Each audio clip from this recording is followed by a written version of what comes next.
নমস্কার শ্রোতা বন্ধুরা, সন্ধ্যায় গল্পের আসর ইউটিউব চ্যানেলে তোমাদের সবাইকে স্বাগত। আজকের গল্প ছন্দনীর কলমে ববিতা রায়। ওভাবে তাকাচ্ছেন কেন? আবেগের বশে আমি বারবার এক ভুল করতে চাই না। তাছাড়া খুব বেশি দিন দেরিও তো নেই, দেখতে দেখতে কেটে যাবে। অনিমেষ দীর্ঘশ্বাস ফেলে বলল, বেশ, তুমি যা ভালো বোঝো। অনিমেষ একটা টং দোকানে অনেকক্ষণ যাবৎ বসে আছে। ওর সামনে ধোয়া ওঠা গরম চায়ের কাপ। এইবার দিয়ে মোট 11 কাপ চা খাওয়া হয়ে গেছে। এখানে মাধবীলতার আসার নাম নেই। এখানে চাটা ভালো না, খেতে গেলে কেমন তিতকুটে লাগছে খেতে। বলক ওঠা গরম জলে এক গাদা সস্তা লিকার ও 2 চামচ চিনি দিয়ে মিশিয়ে দিয়েছে। এই বিদঘুটে চা অনিমেষের মুখে রোচে না। একবার অবশ্য বলেছিল চাতে একটু আদা কুচি ফেলে দেন, আদা নাকি নেই, শেষ হয়ে গেছে। এদিকে অনিমেষের দুধ চা খেতে তেমন ভালো লাগে না, না হলে এই তিতকুটে চা না খেয়ে দুধ চা খেত। অনিমেষ ঘড়ি দেখলো, পাক্কা 1.5 ঘন্টা বসে আছে। একটা মেয়ে রেডি হতে কতক্ষণ সময় লাগে? এই টং দোকানটা রাস্তার অপোজিটে। মাধবীলতা গেট দিয়ে বের হয়ে এলে স্পষ্ট দেখা যাবে।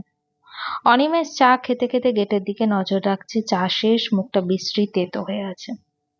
আর 1 কাপ চা অর্ডার দেবে নাকি ঠিক বুঝতে পারছে না অনিমেষ। দোকানদার অদ্ভুত চোখে অনিমেষের দিকে তাকিয়ে আছে।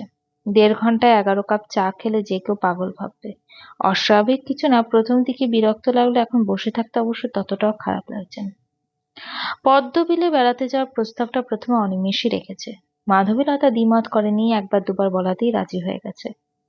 অনিমেষ বাবাকে ফোন দিল। ভদ্রলোক 2বার রিং হওয়ার পর ফোন রিসিভ করলো। বাবা, আগে বল তুই কোথায়?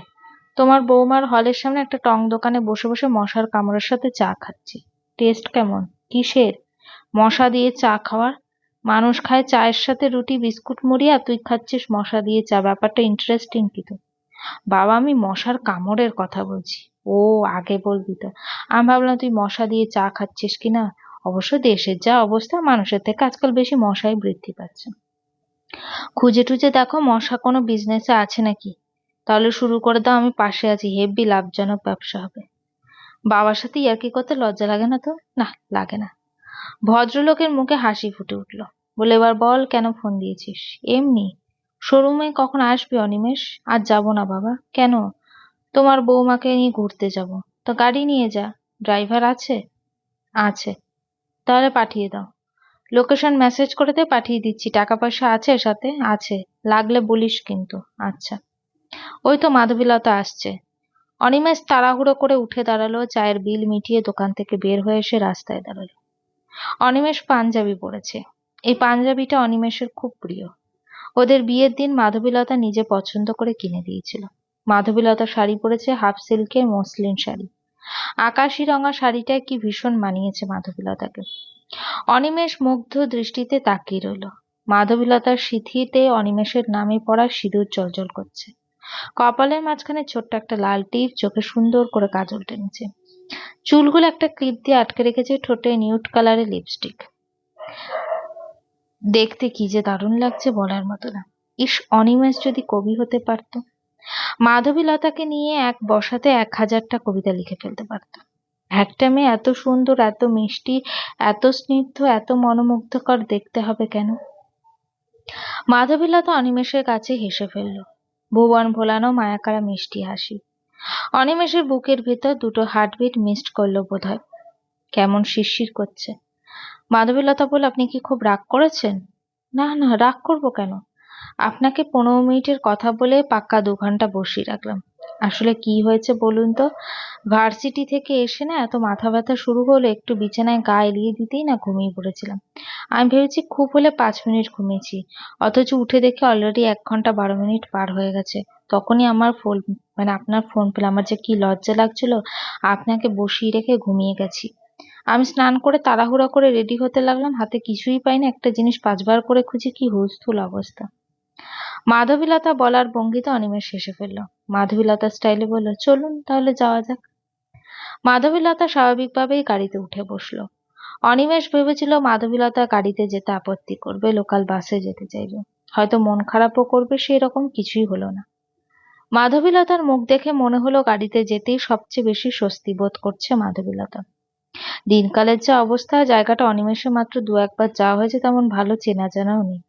এত বেলা করে ঘুরতে যাচ্ছে, ফিরতে নিশ্চিত রাত হবে। সাথে গাড়ি থাকলে বাড়তি কোনো টেনশন থাকবে না। আমরা কোথায় যাচ্ছি? কাতুরিয়া, পদ্মবিল, গাজীপুর। ইস, না ঘুমালে আরো আগে যেতে পারতাম। তোমার কি এখনো মাথা ব্যথা করছে মাধবীলতা? না, খারাপ লাগলে বলো আমাকে। আচ্ছা। কেন আমাকে শুধু শুধু মিথ্যে কথা বললে শম্পা? শম্পা লজ্জায় কুঁকড়ে গেল, চোখ দুটো লাল টকটক করছে। রঞ্জিত নাছোড়বান্দা, মিথ্যে কথার কারণ না জেনে শম্পাকে কিছুতেই ছাড়তে যাচ্ছে না। কত বেলা হলো কে জানে, রঞ্জিত এখনো শম্পাকে ঘরের বাইরে যেতে দেয়নি। ওদের এখনো সকালের খাওয়াটা হয়নি, অথচ দুপুরের খাওয়ার সময় হয়ে গেছে। আলপনা ইতিমধ্যে দুবার ডেকে গেছে, রঞ্জিত ভুলেও দরজা খোলেনি, আর না শম্পাকে দরজা খুলতে দিয়েছে। ইস, বাবা মা দাদা বৌদি যে কি ভাবছে, আজ ওদের সামনে কিভাবে মুখ দেখাবে শম্পা। কি হলো, কথা বলছো না কেন? শম্পা কাঁপা কণ্ঠে বলল, আমি স্নান করব। তুমি যত খুশি স্নান করো, আমার কোনো আপত্তি নেই, প্রয়োজনে আমিও তোমার সাথে স্নান করব। তবে আমার প্রশ্নের উত্তর আগে দেবে, তারপর বাকি সব হবে।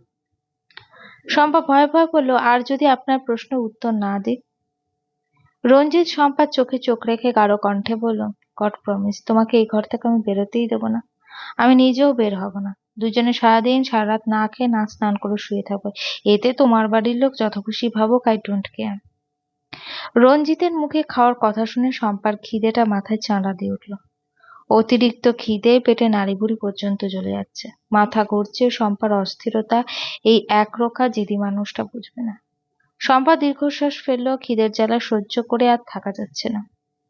বিছানার চাদরে এখনো রক্তের ছোপ ছোপ দাগ লেগে আছে। এভাবে নোংরা বিছানায় একগুঁয়ের মতো বসে থাকতে একটুও ভালো লাগছে না, বড্ড বিরক্ত লাগছে। বিছানার চাদরটা উঠিয়ে ফেলতে চেয়েছিল শম্পা, রঞ্জিত উঠতে দেয়নি। সেদিকে তাকিয়ে বলল, তুমি ভার্জিন ছিলে শম্পা, কাল রাতে আমি তার প্রমাণ পেয়েছি, বেশ ভালো করেই পেয়েছি। নিজে তো আমার কাছে যে কোনো দিন ধরা পড়ে যেতে, তারপরও এরকম নোংরা কুৎসিত একটা গল্প কেন ফেলে বসলে আমার কাছে? কথা বলো শম্পা, তুমি চুপ করে থাকলে আমার ভালো লাগে না। আগের সেই ঝগড়ুটে শম্পাকে বড্ড মিস করছি আমি।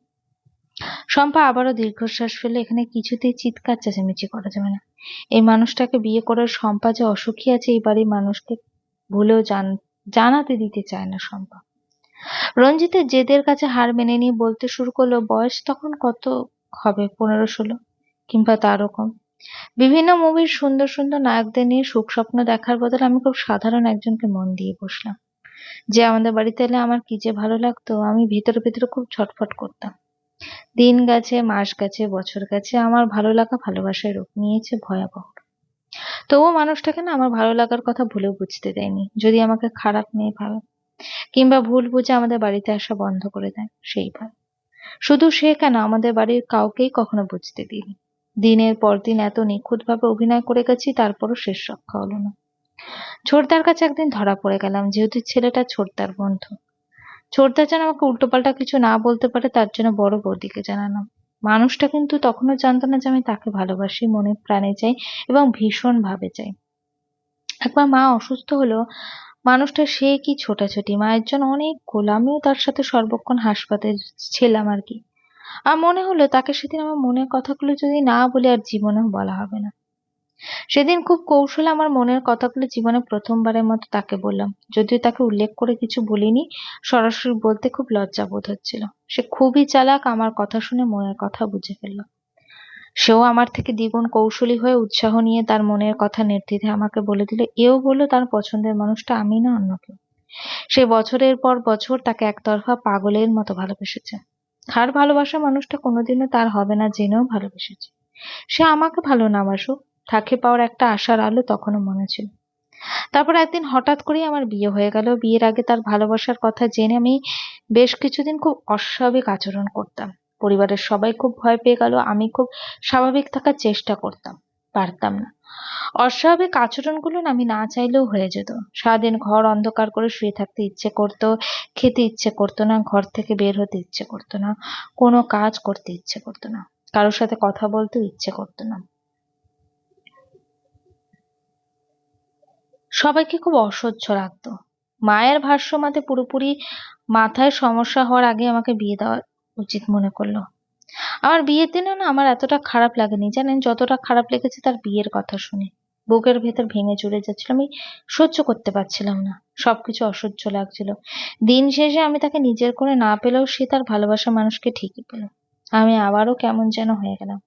আপনি আমার সাথে ঝগড়া করার চেষ্টা করলে আমি প্রচন্ড বিরক্ত হতাম। আপনার স্পর্শ অসহ্য লাগতো। বেঁচে থাকায় অর্থহীন মনে হতো। আপনাকে যখন কিছুতেই আমার কাছ থেকে দূরে সরাতে পারছিলাম না, তখন মনে মনে ভয়ঙ্কর ফোন দিয়ে রাখলাম। কারণ তখন আমি একা না থাকলে মরে যাবো টাইপ অবস্থা। আপনার জন্য কিছুতেই একা থাকতে পারছিলাম না।